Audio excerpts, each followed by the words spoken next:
This guy is the absolute worst. We're blaming the wrong things for San Francisco retail theft. An op-ed from San Francisco District Attorney Chesa Boudin in the SF Gate from December 21st, 2021. Now, Chesa, of course, is the son of violent far left-wing radicals who killed a couple cops up in New York back in the late 70s or early 80s, I believe.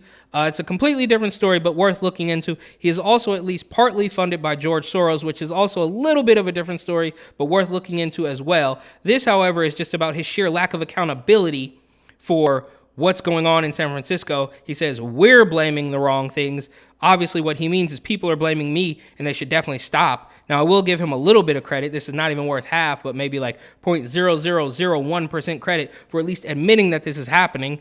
I think there's some folks out there still pretending that maybe this is a figment of your imagination, or that you're just a racist for noticing, even using the word looting is now racist, and that it's really just the cost of living in a big city, and it's all just overblown. But there's another story here, also from the SF Gate. What could actually make Bay Area crime go down? Studies have fascinating theories. Katie Dowd, December 13th. So not that long ago, they're admitting that the crime is actually happening, and they do have some, quote, fascinating theories. I want to come back to this one a little bit later. But what Chesa is saying here is, over the past month, following several high-profile retail thefts of luxury stores around the Bay Area and across the country. So it's not just me. He's got to point the finger in every single direction, like a Spider-Man meme, at anybody else who is even alive. It's not just me. We got to blame everybody for this, but I guess that makes sense for a communist. Our city has been caught in the crossfire of attacks on criminal justice reform.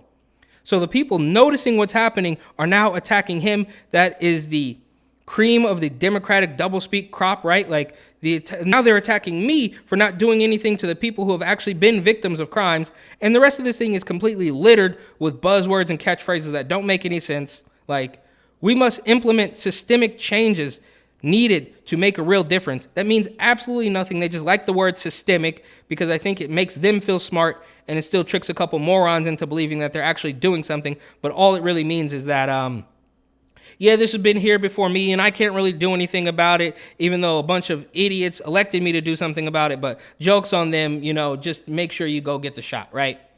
He also has to blame the Trump administration, because what would a good Democratic sycophant be without just saying something about the Trump administration?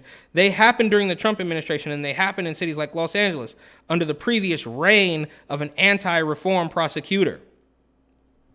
People are some are falsely blaming criminal justice reforms and reformers for the offenses. Some have wrongly accused progressive prosecutors like me for not pursuing accountability despite my office's high prosecution rates. All right, so this is the SF Gate just giving him a platform to sort of defend himself. I guess his back is really up against the wall. And we have one more buzzword, actually two more. This one here, Fox News. So systemic, Trump administration, Fox News might have you think otherwise. Just point the finger in every possible direction.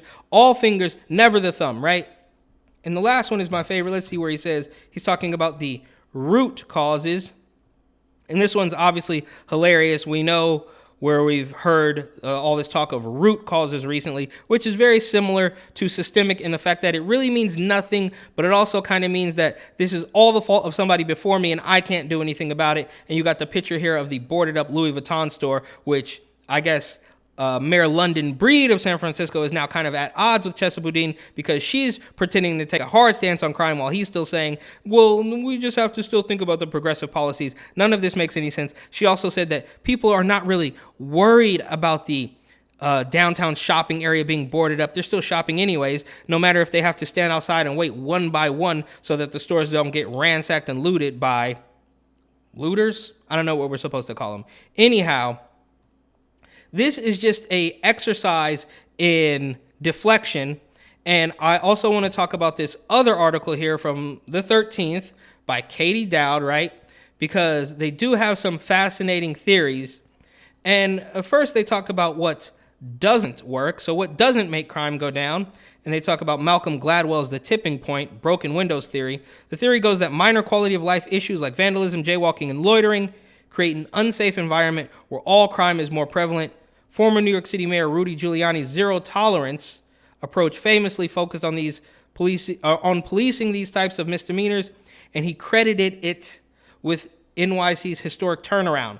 But this is under things that didn't work.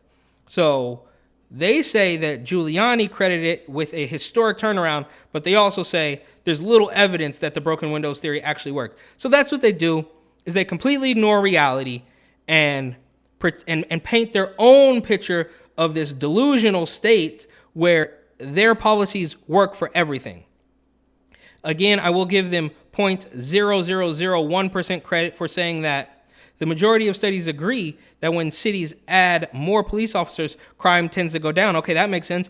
More cops, less crime. It's only sad that you guys spent the last year and a half pretending that every single cop is a racist murderer and the whole city would be better without them. So it's just completely backwards, like I said, but that's not really the surprising part. And I don't know why I continue to let these things surprise me, but somehow they do. I want to the kicker down here, or wild card, as she says, Levitt points to abortion rates. Levitt cites a study that found women who were denied abortions overwhelmingly kept, not adopted their baby, leading to resentment of their, quote, unwanted children. Those children, regardless of the mother's income and education, grew into adolescents who were more likely to find themselves in legal trouble. So despite the fact that the mother may have had all the means in the world to take care of this kid, if she didn't get the chance to abort the little baby, then they're both going to resent each other. And of course, that kid's going to go into crime. So we can help solve crime by just making sure that everybody gets an abortion. That way, I mean, there also might be a thin layer of, leftist racism here, but I'll save that for another video.